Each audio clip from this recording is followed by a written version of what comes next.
মানুষ যখন এখান দিয়ে যাচ্ছে তখন নাক টিপে তারা যেতে হচ্ছে।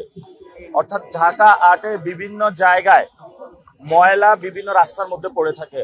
আমরা বর্জ্য ব্যবস্থাপনা ঢাকা আটে ইনশাল্লাহ সুন্দর করব। এখন আমরা শুনতে পাচ্ছি বিভিন্ন জায়গায় মাদক সম্রাটের কর্মীরা হলো মাদক নিয়ে ধরা খাচ্ছে। আমরা ঢাকা আটকে মাদক মুক্ত করব ইনশাল্লাহ।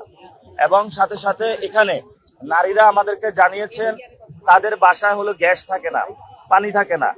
তো যদি এটা না থাকে তাহলে রান্না করবে কিভাবে? এর জন্য হলো আমরা গ্যাস এবং পানি সংকটের সমস্যার সমাধান করব এবং ব্যবসায়ী ভাইদেরকে আমরা নিরাপদে ঢাকা আটে ব্যবসা করার সুযোগ করে দিব।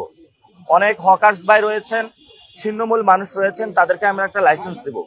এই লাইসেন্সের অধীনে মাল্টি কমপ্লেক্স আমরা ভবন নির্মাণ করে সেখানে তাদেরকে ভবন নিরাপদ করব এবং তাদেরকে সেখানে বরাদ্দ দিব। তাহলে ব্যবসায়ী যারা হকার্স রয়েছে তাদেরও সুবিধা হলো, মানুষও সেখানে গিয়ে মার্কেট করবে। আমরা মানুষকে কিভাবে একটা সুন্দর জীবন যাপন করা যায় ঢাকা আটে এই প্রতিশ্রুতি দিয়ে যাচ্ছি।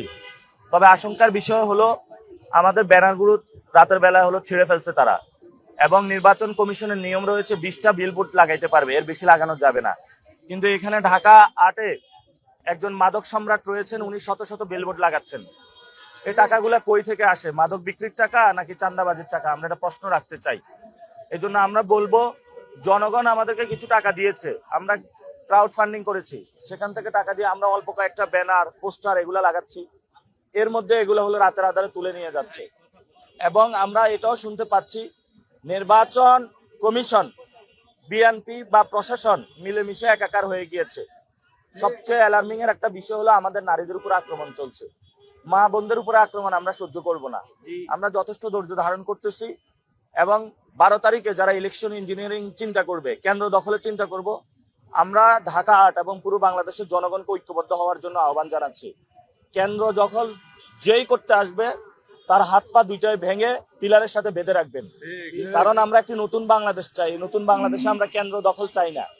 এবং 15 বছর ভোট দিতে পারি নাই, আমি নিজেও প্রথমে এবার ভোট দিব। আমরা যদি ভোট দিতে গিয়ে দেখি কেউ কেন্দ্র দখল করতে আসছে, আমরা শক্ত হাতে তাদেরকে প্রতিরোধ করবো ইনশাআল্লাহ। ভুলো এবার 2026-এর ইলেকশনে কেন্দ্র দখলের কেউ চিন্তা করবেন না। আমিও অনেক গেমস দেখতে পাইলাম যে চাঁদাবাজির অভিযোগে মির্জা আব্বাস সাহেবকে পিটাই দিয়েছে পোলাপাইন। তো এগুলো আমি আসলে নেটের মাধ্যমে দেখতে পাইছি, অনেকে গেম বানাচ্ছে। তো এটা যখন লড়াই শুরু হয় সব জায়গাতেই শুরু হয়ে যায়। যারা মাঠে আসতে পারে না তারা ঘরে এই ধরনের যারা সমাজে চাঁদাবাজি, সন্ত্রাস, মাদক বাণিজ্য থেকে শুরু করে মানুষের উপর অত্যাচার চালিয়ে যাচ্ছে, গেমের মাধ্যমে তাদেরকে প্রতিহত করার চেষ্টা চালাচ্ছে।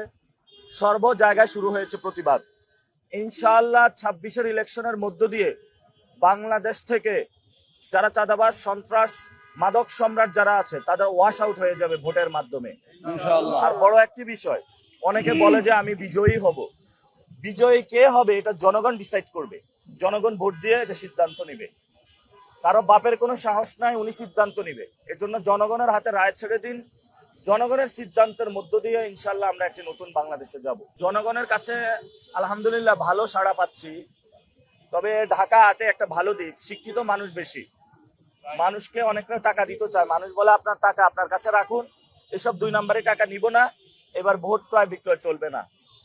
তো তারা বলছে আমরা স্বতঃস্ফূর্ত ভাবে যাব, আমাদের সন্তানদের ভোট দেব। যারা আমাদের অধিকারের জন্য লড়াই করেছিল, যারা শেখ হাসিনাকে বাংলাদেশ থেকে বিদায় করেছিল, যারা বাংলাদেশে ইনসাফের রাজত্ব কায়েম করতে চায়, তাদেরকে আমরা ভোট দেব। আর আরেকজন জনগণ, একজন আপা আমাকে বলেছে যে একবার মেয়র হয়েছে, একবার এমপি হয়েছে, তো বারবার ফেল যে করে, ওকে কেন এবার ভোট দিব? ব্যর্থ তো হয়েছে। শাহজাহানপুরে গিয়েছিলাম, বলে যে আমাদের এখানে কোনো উন্নয়ন হয় নাই। তো এই জন্য সেখানেও আমি বলেছি ইনশাল্লাহ এবার উন্নয়ন হবে, আমাদেরকে একবার সুযোগ দিয়ে দেখেন। আমাদের কোনো সন্ত্রাসী বাহিনী না, ইনশাল্লাহ আমরা পরিবর্তন করে দিব। কিন্তু আজকে পুরো বাংলাদেশের উদ্দেশ্যে আমরা একটা মেসেজ দিতে চাই, যেখানে যারা মাদক বাণিজ্য করে তাদেরকে আপনারা শক্ত হাতে প্রতিরোধ করুন। ঢাকা আটে আমরা মাদক মুক্ত ঢাকা আট গড়বো ইনশাল্লাহ, এবং মাদকের সব সিন্ডিকেট ভেঙে দিব। এখানে যারা মাদক সিন্ডিকেট রয়েছে এবং মাদক সম্রাট নামে যিনি রয়েছেন, ওনাকে আমরা আহ্বান জানাবো, কর্মীদের হাতে অস্ত্র মাদক তুলে দিবেন না। সে কর্মী মাদক খেয়ে পরবর্তীতে আপনার উপরে আঘাত করে বসবে। এই জন্য কর্মীদেরকে মাদক থেকে দূরে রাখুন। আমরা ইনশাল্লাহ মাদক বিরোধী ক্যাম্পেইন শুরু করব। যারা এই ধরনের ঢাকা বিশ্ববিদ্যালয় স্টুডেন্টদের এরিয়া যায় এক দলের একজন কর্মী সে মাদক সেবন করতেছে, আমরা ঢাকা আটকে ইনশাল্লাহ মাদক মুক্ত বানাবো। এবং যদি বেশি খাইতে ইচ্ছা করে তাহলে বুড়িগঙ্গার পানি খান, কিন্তু মাদক সেবন করবেন না ঢাকা আটে। যদি আরো খাইতে ইচ্ছা করে তাহলে ময়লা খান, কিন্তু হলো মাদক সেবন করবেন না। আমরা মাদকের বিরুদ্ধে ইনশাল্লাহ যুদ্ধ ঘোষণা করলাম। আচ্ছা, উনি ফরেন খায় তো কর্মীদেরকে বাংলা দেয় কেন? কর্মীদেরকে ফরেন দিবে। আর ফরেন না দিলে আমরা বলবো যে এসব ঢাকা আটে চলবে না। ইলেকশনের টাইমে আসলে কারো হাতে অস্ত্র দেয়, কারো হাতে মাদক দেয়। মাদক অস্ত্র এগুলা থেকে ঢাকা আটবাসীকে বলবো আপনারা 12 তারিখে মাদক এবং অস্ত্রের বিরুদ্ধে ভোট দিবেন। এবং যথেষ্ট সন্ত্রাসী কার্যক্রম হয়েছে, আমরা সহ্য করব না। আমাদেরকে নাকি হুমকি পাচ্ছি, বিভিন্ন জায়গায় গোয়েন্দা রিপোর্ট আসতেছে, জনগণ থেকে রিপোর্ট আসতেছে, আমাদেরকে নাকি মাইট দেওয়া হবে।